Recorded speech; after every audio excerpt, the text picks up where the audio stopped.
Story நேரம் Tamil வியூவர்ஸ்க்கு hi. நம்ம சீரிஸோட final பார்ட்ல என்ன ஆக போகுது அப்படின்னு தான் இன்னைக்கு இந்த வீடியோல பார்க்க போறோம். சொங்க அந்த இடத்துல இருந்து எப்ப பாரு ஒரு புக்கை படிச்சுட்டே இருந்தான்ல, இப்ப ஒரு வழியா அந்த புக்ல இருந்து கண்டுபிடிச்சிட்டான் தன்னோட உடம்புல இருக்கிற விஷத்தை எப்படி வெளியே எடுக்கிறது அப்படின்னு.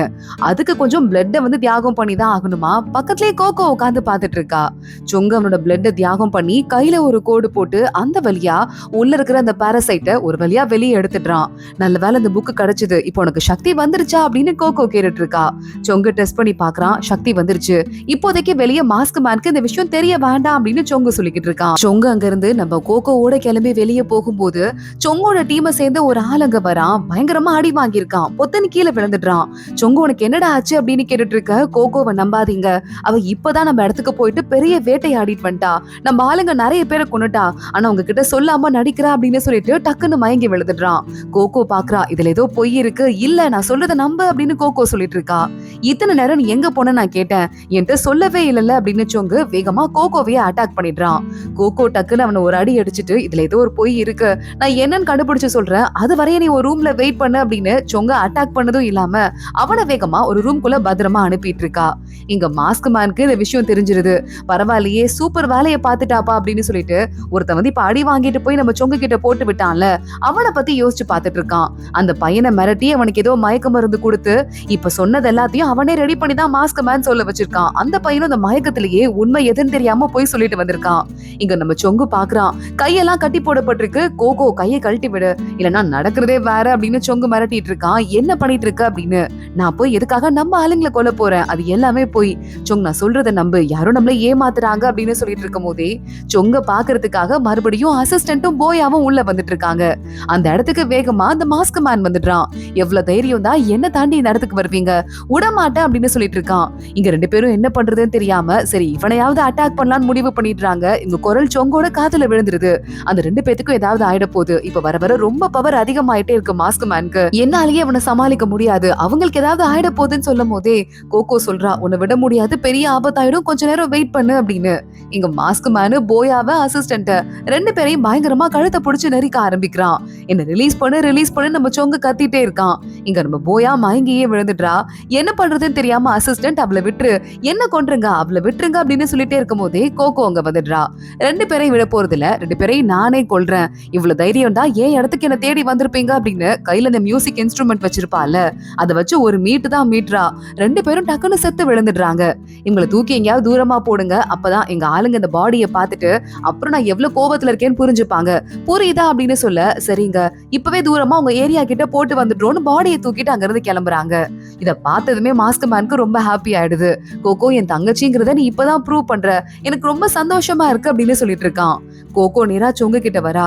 சொங்கு பாத்துட்டு இருக்கான், நீ என்ன பண்ணிருக்க, எல்லாரையும் கொன்னுட்ட, என் அசிஸ்டன்ட் அவனை கொன்னுட்ட, என் தம்பி மாதிரி அவன் அப்படின்னு சொங்கு சொல்ல, நாங்க யாரையுமே கொல்லல, அதெல்லாம் அப்புறம் எக்ஸ்பிளைன் பண்றேன், சில வேலைகள்லாம் செய்ய வேண்டியது இருக்கு அப்படின்னு சொல்லிட்டு வேகமா கோகோ அவனோட கயிறுல இருக்க கட்டெல்லாம் கழட்டி விடுறா. உடனே சொங்கு கூட்டிட்டு அங்க இருந்து கிளம்பிட்டு இருக்கா. சொங்கும் கோகோ பின்னாடியே போயிட்டு இருக்கான். ஒரு இடத்துக்கு கூட்டு வந்ததுக்கு அப்புறமா அங்க மத்த எல்லா சீனியர்ஸையும் அடைச்சு வச்சிருக்க இடம் இருக்கு, அத கோகோ ஓபன் பண்ணி விடுறா. உடனே கோகோவை பார்த்துட்டு மத்த எல்லாருமே, சொங்கு நீங்க இங்கதான் இருக்கீங்களா, நல்லபடியா இருக்கீங்களா அப்படின்னு கேட்டுட்டு இருக்காங்க. நீங்க எப்படி உயிரோட இருக்கீங்கன்னு சொங்க கேட்க, கோகோ மேடம் எங்களை பத்திரமா காப்பாத்தி கூட்டு வந்து இங்க வச்சிருந்தாங்க, இன்னைக்கு காலைல தான் எங்க கூட இருக்க இன்னொரு சீனியர் இருப்பான்ல, அவனை மட்டும் கூட்டு போனா மாஸ்க் மேனு, எதுக்குன்னு தெரியல, நாங்க கவலைப்பட்டுட்டே இருந்தோம் அப்படின்னு சொல்லிட்டு இருக்காங்க. சொங்குக்கு இப்பதான் கோகோ மேல நம்பிக்கை வருது. என்ன மன்னிச்சிரு அப்படின்னு அவகிட்ட கேட்டுட்டு இருக்கான். இங்க இன்னொரு பக்கம் பார்த்தா போயாவோட பாடியையும் அசிஸ்டன்டோட பாடியையும் தூக்கி போட சொன்னாங்கல்ல, அதே மாதிரியே போட்டதுமே அவங்க ரெண்டு பேரும் எந்திரிக்கிறாங்க. போயா பாக்குறா, என் வாழ்க்கையில நான் எதையுமே அனுபவிக்கல, அதுக்குள்ள இப்படி செத்து போய் சொர்க்கத்துக்கு வந்துட்டேன், எனக்கு பிடிச்ச ஒரு பையனுக்கு முத்தம் கூட கொடுத்துட்டு இல்ல அப்படின்னு சொல்லிட்டு அவ அழ ஆரம்பிக்க, போயா நம்ம உயிரோட தான் இருக்கும் அப்படின்னு அவன் சமாதானப்படுத்த ஆரம்பிக்கிறான் அசிஸ்டன்ட். ஆனா போயாக்கு அதெல்லாம் காதுலயே விழவே இல்ல. அவ பாட்டுக்கு அழுதுட்டே இருக்க. டக்குன்னு வேகமா அவனுக்கு பாரு, நான் வேணா உனக்கு கிஸ் பண்ணி ப்ரூவ் பண்றேன் அப்படின்னு சொல்லிட்டு அசிஸ்டன்ட் போயாக்கு கிஸ் பண்ணிடுறான். எதுக்குடா என்ன கிஸ் பண்ண அப்படின்னு ஒரு நிமிஷம் ஷாக் ஆயிட்டு, அட ஆமா நம்ம ரெண்டு பேரும் உயிரோட தான் இருக்கோம், நம்ம உலகத்துல தான் இருக்கோம் அப்படின்னு சொல்லிட்டு ஹாப்பி ஆயிடுறா. அப்ப கோகோ நம்ம மேல கோவப்படவே இல்ல, கோவப்படுற மாதிரி நடிச்சிருக்கா அப்படின்னு சொல்லிட்டு கோகோ ஒரு லெட்டர் ஒண்ணு அனுப்பிச்சிருக்கா. அத படிக்கிறாங்க. 3 நாளுக்கு அப்புறமா இந்த இடத்துல வந்து என்னைய பாருங்க அப்படின்னு கோகோ அதுல எழுதி வச்சிருக்கா. நான் இங்க இருந்து கிளம்பணும், யாரோ ஒரு முக்கியமான ஆள் இங்க இருக்காங்க, அவங்கதான் மாஸ்க் மேனுக்கு ஹெல்ப் பண்றாங்க அப்படின்னு கோகோ கிளம்புறா. சொங்கவல பிடிக்கிறான். உன்னால முடியுமா, நீ என்ன கூட்டிட்டு போ அப்படின்னு. இல்ல, உனக்கு இன்னும் ஒரு மருந்து இருக்கு, அந்த மருந்தை கண்டுபிடிச்சாதான் உன்னோட பவர் ஒட்டு மொத்தமா வரும், அதை நான் கண்டுபிடிக்கலன்னா என் மைண்டே என்ன கொன்னுடும் போல இருக்கு, நீ என்ன நம்புறல திரும்ப, எனக்கு அது போதும், இங்க வெயிட் பண்ணு. ஆனா என் மாஸ்டர்ல இருந்து எல்லாரும் என்ன வெறுத்திருப்பாங்கல்ல அப்படின்னு கோகோ சொங்க கட்டி பிடிச்சிட்டு ஆள ஆரம்பிக்கிறா. சொங்க நம்ம பேசி சமாதானப்படுத்திக்கலாம் அப்படின்னு அவளை சமாதானப்படுத்திட்டு இருக்கான். இங்க பார்த்தா ஆனா கோகோவோட மாஸ்டர்ஸ் எல்லாம் அவன் மேல இன்னும் பாசமா தான் இருக்காங்க. ரொம்ப தங்கமான பொண்ணு அவ. ஒவ்வொரு தடவையும் பர்த்டேக்கு என்ன கிஃப்ட் வேணும்னு கேட்டா எதையுமே கேட்க மாட்டா. கதை புக்கு வாங்கி கொடுங்க, எனக்கு கதை புக்கு வாங்கி கொடுங்கன்னு அதை மட்டும் தான் கேட்பா. சின்னதா ஒரு ரிப்பன் வாங்கி கொடுத்தா கூட அதை வச்சுட்டு எல்லார்கிட்டையும் போய் காட்டிட்டு வருவா அப்படின்னு சொல்லிட்டு மாஸ்டர் அவளை பத்தி பெருமையா பேசிட்டு இருக்காரு. இப்ப கோகோ மேல கம்ப்ளீட்டா நம்பிக்கை வந்துருச்சு இந்த மாஸ்க் மேனுக்கு. அவளை கூட்டு வந்துட்டு பிளாக் மேஜிக் எல்லாம் ட்ரை பண்ணிட்டு இருக்கான். ஒரு ரூம்ல பர்சனலா அவளை கூட்டு வந்துட்டு 2 பேரும் சேர்ந்து பிராக்டிஸ் பண்ணதுக்கு அப்புறமா அந்த டோக்கனை மறுபடியும் அவகிட்ட இருந்து புடுங்கிட்டு அவளை அங்க இருந்து வெளியே அனுப்பிட்டு பத்திரமா ஒரு இடத்துல ஒளிய வச்சுட்டு அப்புறம் அந்த ரூமையும் லாக் பண்ணிட்டு அங்க இருந்து கிளம்பி போறான். ஆனா கோகோ ஒளிஞ்சிருக்கிற மாதிரி அப்படியே ஓரமா ஒளிஞ்சிருந்துட்டு மறுபடியும் உள்ள வந்துடுறா. அந்த லாக்கை எப்படி ஓபன் பண்றதுன்னு கண்டுபிடிச்சு வச்சிருக்கா. அதை கண்டுபிடிச்சது மட்டும் இல்லாம உள்ளுக்குள்ள வந்துட்டு ஏதோ சீக்ரெட்டான இடம் இருக்கு, அதுக்குள்ள போயிடுறா. ஏன்னா கடைசியா ஒரு மருந்து தேடிட்டு இருக்காங்கல்ல, அந்த மருந்து இருட்டா இருக்குல்ல, அந்த இடத்துலதான் எப்பவுமே வளர்ந்துட்டு இருக்குமா. அந்த மருந்தை தேடுறதுக்காக அவ உள்ள போறதுக்குள்ள அந்த மருந்தையும் கண்டுபிடிச்சிடுறா. ஏதாவது ஒன்ன பலி கொடுத்தா மட்டும்தான் அந்த மருந்து கிடைக்குமா. உடனே கோகோ அவளோட ரத்தத்தை பலியா கொடுத்து அந்த மருந்தை கையில வாங்கிடுறா. ஆனா அதை எடுத்துட்டு வரும்போது அந்த மருந்து மறைஞ்சு போயிருது. ரத்தத்துக்குலாம் இவ்வளவு நூறு தான் என்னால வர முடியும், ஃபுல்லாலாம் வர முடியாதுன்னு மருந்து நக்கலா பேச ஆரம்பிக்குது. ஆனா அதுக்குள்ள மறுபடியும் அந்த மாஸ்க் மேன் உள்ள வரது தெரிஞ்சுட்டு கோகோ டக்குன்னு அந்த மருந்தெல்லாம் விட்டுட்டு வெளியே வந்துடுறா. எதுக்காக என்ன தேடிட்டு இவ்வளவு தூரம் வந்திருக்க, நான் பிராக்டிஸ் தானே பண்ணிட்டு இருக்கேன், என் மேல இன்னுமா அவனுக்கு நம்பிக்கை வரல அப்படின்னு கேட்டுட்டு அந்த டோக்கனை அவன்கிட்டயே கொடுத்துட்டு கோகோ வெளியே போயிடுறா. மாஸ்க் மேனுக்கு இவளை நம்புறதா வேணாமான்னு ஒரு மாதிரி குழப்பமாவே இருந்துட்டு இருக்கு.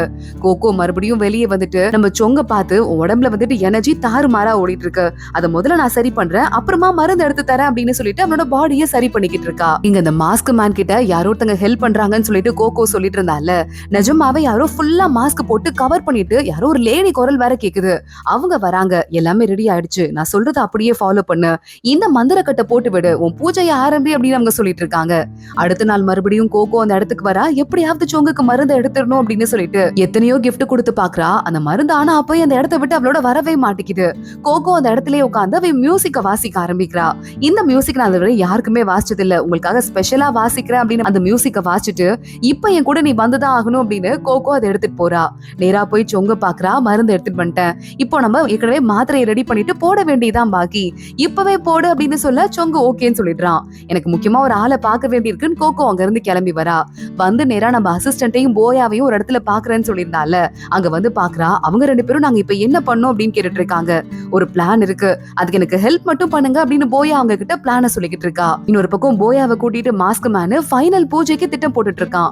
இதை மட்டும் நம்ம சக்சஸ்ஃபுல்லா முடிச்சிட்டோம் அப்படின்னா வேற எந்த பிரச்சனையும் இல்ல, நம்ம 2 பேருமே சொர்க்கத்துக்கு போயிருவோம், அந்த பிளான தான் நம்ம இப்ப பண்ணணும் அப்படின்னு சொல்ல போயா சரி சரி பண்ணிடலாம் அப்படின்னு சொல்றா. நேரா மறுபடியும் சொங்க பாக்குறதுக்கு போறா. அவன் சொங்கு சொல்லிட்டு இருக்கான், என்கிட்ட மறுபடியும் என் பவர் திரும்ப வந்துருச்சு, ஆனா இப்போ மாஸ்க் மேன் ரொம்ப அதிகமா பவர் வச்சிட்டு இருக்கான், என்னால அவனை தோக்கடிக்க முடியும் அப்படின்னு எனக்கு தோணல, முடிஞ்ச அளவுக்கு சண்டை போட்டு பாக்கலாம் அப்படின்னு சொல்லிடுறான். போயாக்கு லைட்டா மனசு கஷ்டமா இருக்கு. என்னதான் இருந்தாலும் மாஸ்க் மேன் வந்துட்டு அவளோட குடும்பத்துல ஒருத்தன் தானே, அண்ணன் முறை வருது, எனக்கு ஒரு மாதிரி நான் அவனை சீட் பண்றணும்னு ஒரு கவலையா வேற இருக்குன்னு சொல்ல, நீ சரியான பாதையில போட்டு இருக்க, நீ அவனை ஹார்ம் பண்ண முடியாது, ஆனா அப்படி பண்ணாம விட்டா அவன் எல்லாரையுமே வந்துட்டு காயப்படுத்திடுவான், சரி நீ கவலைப்படாத அப்படின்னு சொல்லிட்டு இருக்கான். மாஸ்க் மேன் கரெக்டா உள்ள வந்துடுறான். எதை பத்தி கவலைப்படக்கூடாது அப்படின்னு சொல்லிட்டு கேட்டுட்டு, இப்ப நான் உன்னை என்ன பண்றேன் பாடுறான்னு சொங்குக்குள்ள பாரசைட் இருக்குன்னு நினைச்சிட்டு அதை ஆக்டிவேட் பண்ண ட்ரை பண்றான். சொங்குக்கு எதுவுமே ஆகல. பாரசைட்டை வெளியே எடுத்துட்டியா, அதுக்குள்ள கண்டுபிடிச்சிட்டீங்களா, சரி ஓகே, மருந்தே உள்ள போனா கூட பரவாயில்ல, ஆனா கண்டிப்பா என் பவர் இப்ப ரொம்ப அதிகமாயிடுச்சு, கண்டிப்பா உன்னால ஜெயிக்கவே முடியாது அப்படின்னு சொல்லிட்டு சொங்க பயங்கரமா அட்டாக் பண்ணிடுறான் அங்க மாஸ்க் மேன். சொங்கு ரொம்ப உடம்பு வீக்கா இருக்கு. சாரி கோகோ, என்னால இவ்வளவு நான் வீக் ஆயிட்டேன்னு எனக்கே தெரியல, என்னால உன் கூட வந்து சண்டை போட முடியல, என்ன மன்னிச்சிரு அப்படின்னு சொல்லிட்டு அப்படியே அவன் மேலேயே விழுந்துடுறான். கோகோ கதறி அழுதுட்டு இருக்கா.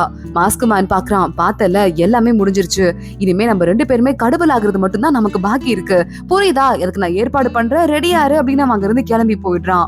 கோகோ சொங்க கட்டி பிடிச்சிட்டு, எனக்காக நீ சாக கூடாது, உன்னை காப்பாத்துறதுக்காக தான் இந்த இடத்துக்கே நான் வந்தேன் அப்படின்னு சொல்லிட்டு, என்னோட ஃபீனிக்ஸ் எசன்ஸ் இருக்குல்ல, அது உன் உயிரை காப்பாத்தும் அப்படின்னு ஏற்கனவே சொல்லியிருந்த, ஏன்னா நம்ம 2 பேருக்குள்ள அந்த சிங்க் எப்பவுமே இருந்தது இல்ல, சோ என் உயிர் போனாலும் பரவாயில்ல, நான் உன்னை காப்பாத்த போறேன் அப்படின்னு கோகோ அவன் உடம்புக்குள்ள அவளோட ஃபீனிக்ஸ் எசன்ஸை எடுக்கிறா. சொங்கோட உடம்புக்குள்ள வச்சிடுறா. கோகோ யோசிக்கிறா, என்னால ரொம்ப நாள் உயிர் வாழ முடியாதது இல்லாம ஆனா சொங்கு எந்திரிச்சிருவான். எனக்கு அது போதும் அப்படின்னு அங்க இருந்து அவன் மயக்கத்துல இருக்கும் போதே வெளியே கிளம்பிட்டு இருக்கா. வெளியே மாஸ்க் மேன் பாக்குறான். நம்ம கிளம்பலாமா அப்படின்னு கேட்டுட்டு இருக்கான். அவளும் ஓகே அங்க இருந்து கிளம்பிட்டு இருக்கா. இங்க பார்த்தா நம்ம சொங்கு எந்திரிக்கிறான். என்னது நான் உயிரோட இருக்கேன், என்ன மாஸ்க் மேன் கொன்னுட்டு இல்ல போனா அப்படின்னு யோசிக்கும் போதே கோகோ பண்ண வேலைன்னு அவனுக்கு நல்லாவே புரிஞ்சிருது. அவளுக்கு ஏதாவது ஆயிர போகுது அப்படின்னு சொல்லிட்டு வேகமா அவன் எந்திரிக்க திடீர்னு அங்க மின்னல் சக்தி அடிக்க ஆரம்பிக்குது. ஏன்னா சொங்கு இப்ப இன்னொரு முக்கியமான ஒரு பெரிய ஆபத்தையும் தாண்டி வந்திருக்கான், உயிர் பொழைச்சு வந்திருக்காங்கிறதால இப்போ இருக்கிற நிலைமை விட அடுத்த ப்ரமோஷன் அவனுக்கு கிடைக்குது மின்னல் சக்தி மூலமா. இத அவன் தாங்கிட்டு இருக்கான். மாஸ்க் மேன் பாக்குறான், இப்ப யாருக்கு மின்னல் சக்தி கிடைக்குது, சொங்கு ஏற்கனவே இறந்தல போனா அப்படின்னு அவன் யோசிச்சுட்டு இருக்கும் போதே சொங்கு அந்த இடத்தோட கதவை உடைச்சிட்டு அங்கிருந்து வெளியே போயிடுறான். கோகோ பாக்குறா, நேரா மாஸ்க் மேன் கிட்ட போயிட்டு சொங்க அதான் இருக்கும், கண்டிப்பா அவன் அடுத்த லெவலுக்கு போயிட்டான், இன்னும் ஒரே ஒரு லெவல் தான், அதை மட்டும் அவன் தாண்டினானா அவன் சொர்க்கத்துக்கு போயிடுவான் அப்படின்னு சொல்லிட்டு ஹாப்பியா சொல்லிட்டு இருக்கா. எங்க தூரமா இருந்து நம்ம அசிஸ்டன்ட்டும் அதே மாதிரி போயாவும் என்னவோ ஒண்ணு நடந்துட்டு இருக்கு, நான் போய் பாத்துட்டு வரேன் அப்படின்னு போயாட்ட சொல்லிட்டு அசிஸ்டன்ட் மட்டும் அங்க இருந்து கிளம்ப ஆரம்பிக்கிறான். சொங்க நேரா வந்து அந்த சீனியர்ஸ் எல்லாம் இருப்பாங்கல்ல அவங்க ஜெயில ஓபன் பண்ணி விட்டுறான். இங்க இருந்து எல்லாரும் எஸ்கேப் ஆகுங்கன்னு ஜெயில இருக்கிற அத்தனை பேரும் அங்க இருந்து கிளம்பிடுறாங்க. இதெல்லாம் மாஸ்க் மேனுக்கு தெரிஞ்சிருது. கோகோவை பார்த்து என்ன நடக்குது அப்படின்னு கேட்க எனக்கு எப்படி தெரியும், அவங்க எல்லாம் எஸ்கேப் ஆயிட்டாங்க அப்படின்னு கோகோ சொல்லிக்கிட்டு இருக்கா. என்ன ஆனாலும் பரவாயில்ல, இன்னைக்கு நான் மேஜிக்க நிறுத்த போறது இல்ல, நம்ம 2 பேரும் இன்னைக்கே இந்த வேலையை முடிச்சிட்டு சீக்கிரமா நம்ம சொர்க்கத்துக்கு போக போறோம் அப்படின்னு அவகிட்ட மாஸ்க் மேன் சொல்லிட்டு இருக்கான். உன் கூட வந்து யாரோ அந்த மந்திர கட்டுக்கு ஒரு ஹெல்ப் பண்ணிருக்காங்க, அது யாருன்னு சொல்லு அப்படின்னு கோகோ கேட்க அந்த விஷயம் உனக்கு தெரியவே போறது இல்ல, வா நான் ஆரம்பிக்கிறேன் அப்படின்னு கோகோவை கூட்டு போயிட்டு மந்திர கட்டை போட்டுறான். ஆனா கோகோ சொல்றா, என் உடம்புக்குள்ள ஃபீனிக்ஸ் எசன்ஸ் இல்ல, சோ என்னால ஹெல்ப் பண்ண முடியாதுன்னு சொல்ல பயங்கரமா கோவம் ஆயிருது மாஸ்க் மேனுக்கு. உன்னால எனக்கு எவ்வளவு பெரிய ப்ராப்ளம் தெரியுமா, நான் வந்துட்டு எப்படியாவது சொர்க்கத்துக்கு போயே ஆகணும், உன்னை கொன்னுட்டாவது போறேன் அப்படின்னு அவளை கொல்றதுக்கு பாக்குறான்.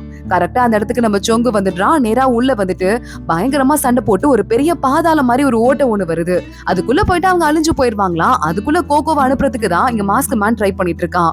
ஆனா சொங்குக்கு இப்ப ஏற்கனவே அடுத்த ப்ரொமோஷன் வேற கிடைச்சிருச்சு அப்படிங்கறதால ஃபுல் பவர் இருக்கு, அவனால சண்டையே போட முடியல மாஸ்க் மேனாலேயே. கோகோவை டக்குன்னு காப்பாத்தி விட்டுட்டு சொங்கு ஒரு வழியா அவனோட ஃபுல் பவரை யூஸ் பண்ணி மாஸ்க் மேன அந்த ஓட்டையில அமுச்சு வச்சிடுறான். அவ்வளவுதான், மாஸ்க் மேன் கரைஞ்சு காத்தோட காத்தா காணாம போயிடுறான். கோகோவை சொங்கு திரும்பி பாக்குறான். உனக்கு ஒண்ணும் இல்ல, நான் உன்னை காப்பாத்திடுவேன், நீ கவலைப்படாத அப்படின்னு சொல்லிட்டு என்ன காப்பாத்தணுங்கிறதுக்காக உன்னோட ஃபீனிக்ஸ் எசன்ஸ் நீ இழந்துட்டல அப்படின்னு சொல்லிட்டு இருக்கும் போதே மாஸ்டர் அங்க வந்துடுறாரு. எப்படியாவது இவளை காப்பாத்தணுமே அப்படின்னு பேசிட்டு இருக்காரு. மாஸ்டர் சொல்லிட்டு இருக்காரு, என்கிட்ட ஒரு ஐடியா இருக்குப்பா அந்த பொண்ணை காப்பாத்துறதுக்கு, ஒரே ஒரு வழிதான் இருக்கு அப்படின்னு சொல்றாரு. அப்போ ஒரு பொண்ணு வெளியே பின்னாடி நிக்கிறா. சொங்குக்கு ஹெல்ப் பண்றதுக்காக இருக்கால, சொர்க்கத்துக்கு போறதுக்காக ஹெல்ப் பண்ணுன்னு அந்த பொண்ணு. இதெல்லாம் கேட்டுட்டு தனியா போய் நிக்கிறா. ஏதோ கையில ஒரு பவர் மாதிரி வச்சிருக்கா. செல்லம் கொஞ்ச நேரம் நீங்க அங்கேயே வெயிட் பண்ணுங்க, சீக்கிரமா நான் வேலையை முடிச்சிட்டு வந்துடுறேன் அப்படின்னு சொல்லிட்டு இருக்கா. கரெக்டா அவகிட்ட நம்ம சொங்கு தேடி வரான். உங்ககிட்ட ஒரு முக்கியமான விஷயத்துக்காக தான் வந்திருக்கேன், நான் இன்னும் ஒரு ப்ரொமோஷன் வாங்கிட்டேன் அப்படின்னா, அதாவது நான் சொர்க்கத்துக்கு போயிட்டேன்னா எனக்கு அந்த ஃபீனிக்ஸ் எசன்ஸ் தேவை கிடையாது, என் உடம்பு தானாவே அதை ரிலீஸ் பண்ணிரும், அதை கோகோக்கு அனுப்பணும், ப்ளீஸ் உங்களால முடியுமா அப்படின்னு கேட்க என்னால முடியும், நான் உனக்கு ஹெல்ப் பண்றேன் அப்படின்னு அந்த லேடி சொல்லிடுறா. சொங்கு பயங்கரமா ஹாப்பி ஆயிடுறான். அதை வந்து அங்க இருக்கிற தலைவர்கள் எல்லார்கிட்டையும் சொல்லிடுறான். வேற எல்லாருக்கும் என்ன பண்றதுன்னு தெரியல, நீ இன்னும் இங்க ரொம்ப நாள் எங்க கூட இருக்கணும்னு ஆசைப்பட்டோம், நீ முடிவு பண்ணிட்ட, உன் இஷ்டப்படி செய்ய அப்படின்னு சொல்லிடுறாங்க. நம்ம கோகோ மறுபடியும் எந்திரிக்கிறா. இப்ப அவகிட்ட சீனியர்ஸ் வந்து இந்த உண்மையெல்லாம் சொல்லிடுறாங்க. கோகோக்கு அழுக வந்துருது. நான் பொழைச்சு என்ன பண்றது, ஆனா நான் என்னோட சொங்கோட இருக்க மாட்டேன், சொங்கு சொர்க்கத்துக்கு போயிருவானேன்னு ஃபீல் பண்ணிட்டு இருக்கும் போதே சொங்கு அங்க உள்ள வந்துடுறான். கோகோ அழுதுட்டு இருக்கா. நான் சீக்கிரமா உன்னை வந்து சொர்க்கத்துல இருந்து பாத்துட்டு தான் இருப்பேன், நீயும் சீக்கிரமா வந்துருவ அப்படின்னு அவளுக்கு ஆறுதல் சொல்லிக்கிட்டு இருக்கான். சரி ஓகே அப்படின்னு கோகோவும் மனசு அப்படி கொஞ்சம் கொஞ்சமா சரி பண்ணிக்கிறா. இப்ப அந்த 2 பேரும் மறுபடியும் ஒரு தடவை கல்யாணம் பண்ணிக்கிறாங்க.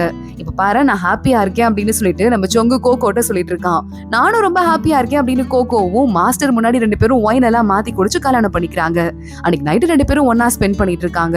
நீ என்ன மறக்க மாட்டல, எனக்கு சக்தி அனுப்பிட்டே இரு, அப்பதான் நான் சீக்கிரமா சொர்க்கத்துக்கு வருவேன் அப்படின்னு கோகோ சொல்ல, கண்டிப்பா நான் அனுப்பிட்டே இருக்கேன் ப்ராமிஸ் அப்படின்னு சொங்கு சொல்லிட்டு இருக்கான். கோகோ அவனை அப்படி கட்டி பிடிச்சிட்டு அங்கேயே தூங்கிட்டு இருக்கா. அடுத்த நாள் காலையில தான் 2 பேரும் வேலையை பாக்குறதுக்கு கிளம்பணுமா. கோகோ சொங்கு 2 பேருமே இந்த மேஜிக் வட்டத்துக்குள்ள போயிடுறாங்க. அந்த லேடி இருக்கால அவதான் அவளங்களை கைட் பண்ண ஆரம்பிக்கிறா. கோகோ பாத்துட்டு இருக்கா. சொங்கு எனக்கு என்னவோ டவுட்டா இருக்கு, இந்த மந்திரக்கட்டை இருக்குல்ல, இதே மந்திரக்கட்டை தான் அன்னைக்கு அவன் போட்டான் இந்த மாஸ்க் மேனு, அதே மந்திரக்கட்டை இவ்வளவு போட்டிருக்கா, இது கரெக்டானது கிடையாதுன்னு சொல்ல சொங்கு டவுட் பட ஆரம்பிக்கிறான். வெளியே நிக்கிற மாஸ்டர்ஸ் எல்லாம் கூட என்னது இது, ஏதோ தப்பா இருக்கு, பிரச்சனை இருக்கு அப்படின்னு பேசிட்டு இருக்காங்க. சொங்குக்கு புரிஞ்சிருது இவ ஏதோ ஃப்ராடு பண்றா அந்த லேடி அப்படின்னு சொல்லிட்டு கோகோ கண்டுபிடிச்சு கண்டுபிடிக்கிறா. நீ தானே மாஸ்க் மேனுக்கு ஹெல்ப் பண்ண அந்த லேடி, நீ ஃபுல்லா துணி போட்டு கவர் பண்ணிட்டு வந்திருந்த, அதனால எனக்கு தெரியல. ஆனா மந்திரக்கட்டை பார்த்ததும் நான் கண்டுபிடிச்சிட்டேன் அப்படின்னு சொல்ல, ஆமா நீங்க எல்லாமே சாக போறீங்க அப்படின்னு சொல்லிட்டு, உங்க உயிர் எனக்கு வேணும், சொங்கோட உடம்பு எனக்கு வேணும், அவனோட உடம்புக்குள்ள இருக்கிற அந்த ஃபீனிக்ஸ் சக்தியும் எனக்கு வேணும் அப்படின்னு சொல்லிட்டு அவன் அப்படியே பயங்கரமா அட்டாக் பண்ண ஆரம்பிக்க சொங்க பார்த்துட்டே இருக்கான். டக்குன்னு கோகோ அவளோட வெப்பன் எடுத்துடுறா. அதை வச்சு வேகமா அட்டாக் பண்ண ஆரம்பிக்கிறா அந்த லேடிய. அந்த லேடி என்ன அட்டாக் பண்ணாத, எனக்குள்ளதான் என் புருஷன் இருக்கான் அப்படின்னு சொல்லிக்கிட்டே இருக்க, பார்த்தா டக்குன்னு ஒரு பாடி வந்து அவ உடம்புக்குள்ள இருந்து அப்படியே வெளியே வந்து விழுது. இந்த லேடியோட புருஷன் 1000 வருஷத்துக்கு முன்னாடி கடவுளாக்கிறதுக்கு ட்ரை பண்ணும்போது இறந்து போயிட்டான் போல. அதனால அந்த பாடியை 1000 வருஷமா வச்சிருந்துட்டு அதே மாதிரி ஒரு பவர்ஃபுல்லான கோர் தேடிட்டு இருந்திருக்கா. கரெக்டா சொங்கு மாட்டியிருந்திருக்கான். ஹெல்ப் பண்றேங்கிற பேர்ல அதுக்காக தான் அந்த வேலையவே நடத்தியிருக்கா. ஆனா சொங்கு இதை புரிஞ்சுட்டு அவளை பயங்கரமா அட்டாக் பண்ணிடுறான். அந்த புருஷன் பக்கத்துல படுத்துட்டே இந்த லேடியும் உயிரை விட்டுடுறா. பயங்கரமா அப்போ அந்த மந்திர கட்டி இவங்க 2 பேரையும் கொல்றதுக்கு பாக்குது. கோகோ என்ன பண்றானா, சொங்க எப்படியாவது காப்பாத்தணும்னு ஒட்டு மொத்தமா அந்த பாரத்தை அவளே எடுத்து தாங்கிடுறா. அவளால சுத்தமா முடியல. சொங்கு வேகமா ஓடி வந்து அவளை பிடிக்கிறான். உனக்கு ஒன்னும் ஆகல, எனக்கு அது போதும் அப்படின்னு சொல்லிட்டு கோகோ அங்கேயே இறந்து போயிடுறா. கண்ணு முன்னாடியே காத்தோட காத்தா கோகோ கரைஞ்சு போறதை பார்த்துட்டு சொங்க பயங்கரமா அதிர்ச்சி ஆயிடுறான். அப்படியே ஒரு 300 வருஷம் ஓடி போயிடுது. இப்ப சொங்க வந்துட்டு ஒரு கடவுளாவே, அதாவது சொர்க்கத்து ஆளாவே மாறிடுறான். அவ மட்டும் இல்ல, இன்னும் நம்ம போயா இருக்கால, அவ அசிஸ்டன்ட் எல்லாருமே பவர்ஃபுல்லான ஆளா தான் இருக்காங்க. போயாக்கும் அசிஸ்டன்ட்க்கும் கல்யாணம் ஆயிட்டு குழந்தை எல்லாம் கூட இருக்கு. சொங்க அவங்களெல்லாம் பார்த்துட்டு எனக்கு ஒரு வேலை இருக்கு, நான் போயிட்டு தேடிட்டு வரேன் கோகோவை அப்படின்னு கிளம்பி போறான். 300 வருஷமா இவரும் எல்லா வருஷமும் கிளம்பி வந்து என்னைக்கெல்லாம் கோகோவோட பர்த்டே வருதோ அன்னைக்கு பூமியில வந்து தேடிட்டு இருக்காரு அப்படின்னு சொல்லிட்டு போயாவும் அசிஸ்டன்ட்டும் பேசிட்டு இருக்காங்க. கோகோ மார்க்கெட்ல நடந்து போயிட்டே இருக்கும் போது அங்க யாரோ ஒருத்தங்க ஏதோ புக்கு கடையில இருந்து படிச்சிட்டு இருக்க மாதிரி இருக்கு. புக்கு படிக்கிறத பார்த்ததுமே நம்ம சொங்கு ஷாக் ஆயிடுறான். வேக வேகமா கோகோ கிட்ட போறான். கோகோ அப்படின்னு பேர் சொல்லி கூப்பிடுறான். கோகோ தான் அங்க நிக்கிறா. சொங்க திரும்பி பாக்குறா. நீங்க யாரு, என்ன எப்படி தெரியும் அப்படின்னு கோகோ கேட்க ஆரம்பிக்க, உடனே கோகோவை பார்த்துட்டு சொங்கு, அப்ப என்ன ஞாபகம் இல்ல, சரி பரவாயில்ல, உன்னை பார்த்துட்டேன்ல அது போதும், இனிமே நீயும் நானும் ஒண்ணு சேர்ந்துடலாம் அப்படின்னு அப்படியே அதிர்ச்சியில பார்த்துட்டு இருக்கதோட தான் இந்த சீரீஸ் ஒரு எண்டுக்கு வருது. இந்த சீரீஸ் உங்க எல்லாருக்கும் ரொம்ப பிடிச்சிருக்கும் அப்படின்னு நினைக்கிறேன். இன்னும் இதே மாதிரி நிறைய பியூட்டிஃபுல்லான சீரீஸ் நம்ம சேனல்ல வரப்போகுது.